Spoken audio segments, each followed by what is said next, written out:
जिस तरीके से चुनाव हैं, चाहे वो बिहार की बात हो, ऐसे में कहा ये तक गया है कि प्रशांत किशोर के द्वारा कि अगर मुस्लिम और अन्य लोग साथ में हो जाते हैं तो हम चुनाव तो जीत लेंगे, साथ साथ 2 साल में उत्तर प्रदेश में योगी जी को भी ठोक देंगे। हमारे साथ मंत्री मौजूद हैं उत्तर प्रदेश सरकार के। सर, जिस तरीके से ये कहा गया है प्रशांत किशोर के द्वारा, क्या कहेंगे आपके? उन्होंने कहा है कि 2 साल में अगर मुस्लिम और अन्य लोग हमारे साथ आते हैं तो हम 2 साल में उत्तर प्रदेश में योगी जी को भी ठोक देंगे। अब जिस व्यक्ति की बात आप कर रहे हैं, मुझे तो ठीक से उस व्यक्ति की राजनीतिक पृष्ठभूमि का मालूम नहीं है, चूंकि कभी लीडरशिप तो उन्होंने की नहीं है। वो तो एक एस्ट्रोलॉजर के तौर पर उन्होंने काम करते रहे, तो ऐसे व्यक्ति पर टिप्पणी करना मुझे तो अपनी गरिमा के विरुद्ध लगता है। लेकिन एक बात जरूर कहना चाहता हूं कि बिहार की जनता और एनडीए गठबंधन की सरकार के कार्य इस बात की ओर निश्चित आगे बढ़ गए हैं, इशारा कर रहे हैं कि बिहार में फिर से एनडीए गठबंधन की प्रचंड बहुमत के साथ सरकार बनने वाली है। इसको प्रमाणित करने के लिए श्री राहुल गांधी जी, श्री तेजस्वी जी का जो लगातार विरोध की भाषा है, अधिकार यात्रा है, आयोग पर चुनाव आयोग पर आरोप लगाने का सिलसिला है, वो इस बात को प्रमाणित कर रहा है कि इंडी गठबंधन को फिर बिहार में हार का सामना करना पड़ेगा। और इस हार के सामना करने के लिए इंडी गठबंधन के लोगों ने उस हार के ठीकरों को चुनाव आयोग पर एसआईआर के माध्यम से थोपने की कोशिश की है। तो ये सब संकेत है बिहार में एनडीए गठबंधन की सरकार के बनने के। सर, मुसलमानों को लेकर योगी जी को चैलेंज एक तरीके से कर दिया कि यूपी में भी हम उनको गिरा देंगे या ठोक देंगे, इस तरीके से। मैंने बताया ना कि प्रशांत किशोर जी को तो उत्तर प्रदेश के लोगों को शायद नाम और शकल भी याद नहीं होगी। अब यही तो काम समाजवादी पार्टी ने किया ना उत्तर प्रदेश में। केवल मुस्लिम की बात करेंगे या किसी एक जाति की बात करेंगे। देश कहां पहुंच रहा है, दुनिया कहां पहुंच रही है। 11 सालों में प्रधानमंत्री जी ने इस जात के, जमात के, इन तमाम विषयों को पीछे छोड़ा है। देश विकास पे भरोसा कर रहा है, प्रदेश विकास पे भरोसा कर रहा है। 8.5 सालों में यूपी में योगी जी ने दंगा रहित प्रदेश बनाया है, अपराध मुक्त प्रदेश बनाने का प्रयास किया, विकास की नई ऊंचाइयों को छुआ है। अब ये मुस्लिम तुष्टीकरण की नीति जब अखिलेश जी की उत्तर प्रदेश में नहीं चल पा रही है, तो प्रशांत किशोर किस खेत की मूली हैं? वो योगी को ठोकने की बात करते हैं, वो यूपी में एंट्री नहीं कर पाएंगे। सर, अभी जो घटना हुई है दिल्ली से सटे हुए जिले में गाजियाबाद के पास में एक महिला की मौत हो गई है। वो दहेज को लेकर कहा गया आरोप लगा और इस तरीके से पति पर ही आरोप लगा। उसमें कि पंचायत ने, जिसमें क्षत्रिय सब इकट्ठा हुए, उन्होंने कहा है कि शादी में अब महिलाओं को और दहेज देने की जरूरत, उनको कट्टा तमंचा या पिस्तौल लेकर भेजें, वो ज़्यादा सही, सुरक्षित होगा। नहीं, ये संदेश सामाजिक हित में नहीं होता है कि हम महिलाओं को इस तरह का सुझाव दें कि वो शादी में कट्टा बंदूक लेके चलें, क्योंकि कट्टा बंदूक की सियासत या कट्टा बंदूक के हालात योगी जी ने 8.5 साल में बदले हैं।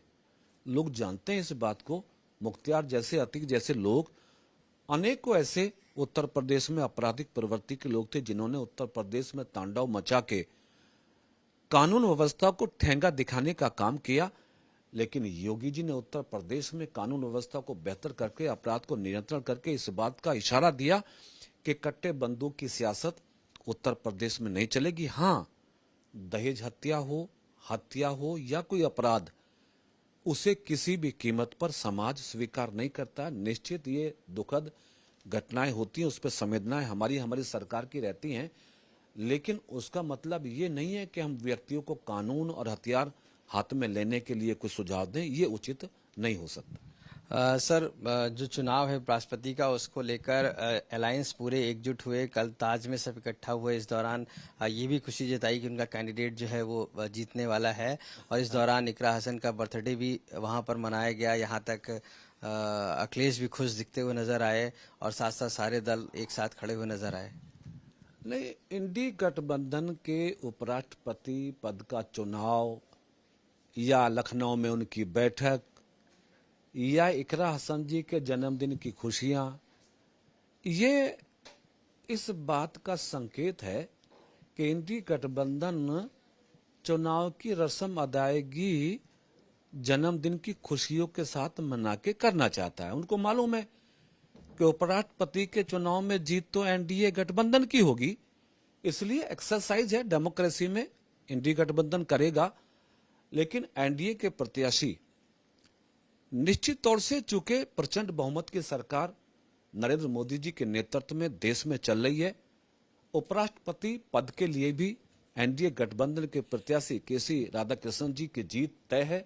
और मैं तो चूंकि ओबीसी मोर्चे के अध्यक्ष के रूप में भी मेरी सेवा उत्तर प्रदेश में रहती है, मैं तो प्रधानमंत्री जी को धन्यवाद इस बात के लिए किया कि पहले प्रधानमंत्री जी ने सामान्य जनगणना के साथ साथ जातिगत जनगणना कराने का फैसला लेकर पिछलों की लंबे समय से चली आ रही मांग को पूरा करने का प्रयास किया। वहीं पे दूसरी तरफ प्रधानमंत्री नरेंद्र मोदी जी ने उपराष्ट्रपति के पद पर भी ओबीसी परिवार के व्यक्ति को मौका देके पूरे देश के पिछड़ों का गौरव और सम्मान बढ़ाया। मैं तो प्रधानमंत्री जी का धन्यवाद करता हूं कि आपने ओबीसी परिवार के व्यक्ति को उपराष्ट्रपति पद का उम्मीदवार चुना। इससे हमारे उत्तर प्रदेश ही नहीं, पूरे देश के पिछड़े समाज के लोगों का गौरव, सम्मान, उत्साह बढ़ा है।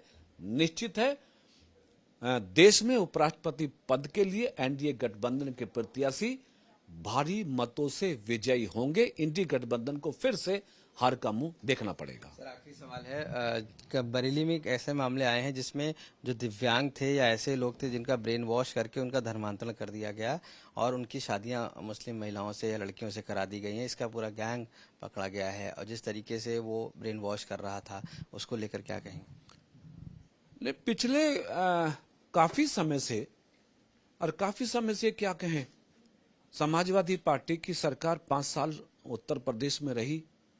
उससे पहले बहुजन समाज पार्टी ने भी सत्ता का संचालन किया। इन पार्टियों ने एक समूह समाज को खुली छूट देकर धर्मांतरण की घटनाओं को बढ़ाने का, उनकी जड़ों को मजबूत करने का अवसर दिया था, जिसका अभी भी कहीं ना कहीं घटनाएं घटित होके आभास होता रहता है। लेकिन योगी जी की सरकार में ये तय है कि जबरदस्ती धर्म परिवर्तन कराना, इस्लाम मजहब के लोग हों या दूसरे मजहब के लोग, हिंदुओं का धर्म परिवर्तन करा के उत्तर प्रदेश और देश में एक जबरदस्ती का माहौल पैदा करना कम से कम अब नहीं चलने वाला है। योगी जी ने ऐसे मुद्दों पे सख्त कदम उठाए हैं, लोगों को जेल भेजा है, उनकी अवैध संपत्तियों पर बुलडोजर चलाए हैं। बरेली की घटना हो, चाहे आगरा की घटना हो या बहराइच या किसी और जिले की, जो भी व्यक्ति उत्तर प्रदेश में जबरदस्ती प्रभाव के आधार पर धर्मांतरण की कार्रवाई करेगा, जेल और कानून की सलाखों से योगी सरकार में नहीं बचेगा। तो उत्तर प्रदेश सरकार के मंत्री साफ तौर से मानना है कि नरेंद्र कश्यप जी ने कहा है कि योगी सरकार में कोई भी इस तरीके के अगर मामले आते हैं तो बच नहीं पाएंगे, सलाखों के पीछे रहेंगे। लखनऊ से कैमरा पर्सन संदीप दुबे के साथ आशीष श्रीवास्तव, आज तक।